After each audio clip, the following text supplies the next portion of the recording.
Wow, some big news has happened recently, and I've been missing making vlogs, so I figured we'd come back to where I started, up here on the rooftop, and talk about me being engaged. So this video is going to be a two-part session. It's a little longer than normal, but if you want to hang around, let's do it. All right, so shout out to Southwest Airlines for the alley-oop engagement, which I'll tell you guys the story in a second. If you want to learn the 6 things I've learned though about the most common questions and scenarios that you'll just immediately enter once you get engaged, skip to this marker right here, right there, and I'll go through the 6 reasons. All right, so the engagement. It's a pretty big deal. It's pretty personal.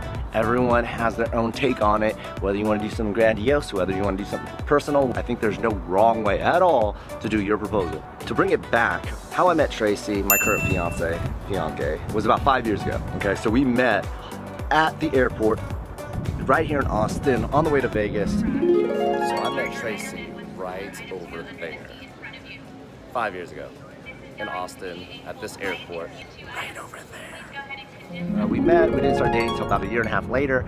The rest is history, right? So fast forward to the actual weekend of how I did it. So now that I had pretty much a window of time that I knew she was going to be in Dallas, flying into Dallas on a Friday, I had to get to work. And I had about 4 to 6 weeks to kind of plan all this out. My gut instinct was, you know what, we met on Southwest, let's see if they want to be down. They're one of the best airlines ever. We all know that, with the drink coupons, funny announcements on the plane. They're just dope people over all airlines. So I reached out to them on a cold email, guys.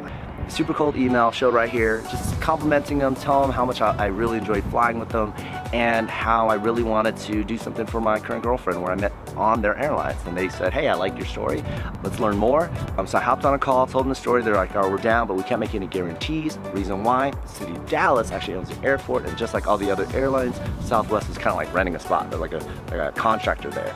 So I was like, all right, well, I got plan A and plan B. Well, plan A is get inside security and figure it all out and do something romantic. Plan B, hold a sign up when she comes out with baggage claim, or come out baggage claim out of a suitcase, or tackle her and get police to do something. I don't know. Who knows what was. I had no plan rule B. Now that I got a hold of Southwest, plan A is going to work. What plan A was pretty simple. So they got my permits for me and my boy Seth, my photographer, to go through TSA. I had a plan to do it at the art exhibit at the Dallas Love Field Airport. This airport is probably one of the busiest places to probably do it at, right? So I was really happy to have this art museum to make it look semi-classy and have us enjoy that moment together. Southwest had told me the day before that they were going to make an announcement to her. Tracy Wynn, you're part of the, A-list Surprising Delight program, and we want to like reward you for something. And she's not an A-list member, which is even funnier. She thought she was in trouble. Plus she had her headphones on, which is even crazier, that she heard the message. But they started clapping, the crew knew, the pilot knew, all of them knew, which was dope. And they made sure they got a hold of her. When I got there, I showed them pictures. I had some 8x11 pictures that I put up on this art museum wall to show her before she got there, which you'll see in a second. And all of that was really part of like the pre-production. But when she landed, we had to make sure they found the one Asian girl coming from El Paso. So they found her. When they got her, this guy Carlos grabbed her with a walkie-talkie and escorted her. But when they were walking, they got a little call from Ken, who was like, hey, I'm at the art exhibit, can you detour over here, which is where I was. And they brought her over. And Ken, my man Ken, I gave him her favorite flowers, which were hydrangeas. Fellas, you should know your girl's favorite flowers, roses. Anyway, hydrangeas. So he was like, she walked up and says, hey, Tracy, I believe these are your favorite flowers. Bow! So gave her the flowers, and I think that's when everything started triggering. I was already hid on the corner waiting for her to walk in, and she goes ahead, and this has this like whole Southwest crew come in, and then they turn the corner and they show her the area where I put all of the 4 pictures. Boom, put it up there.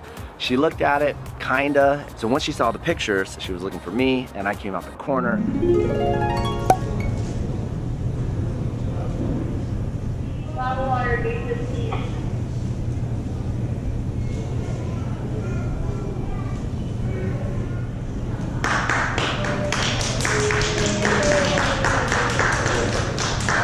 But that's how it kind of all worked out. That's how I proposed to Tracy. It was a great lifetime experience for us. That was the proposal.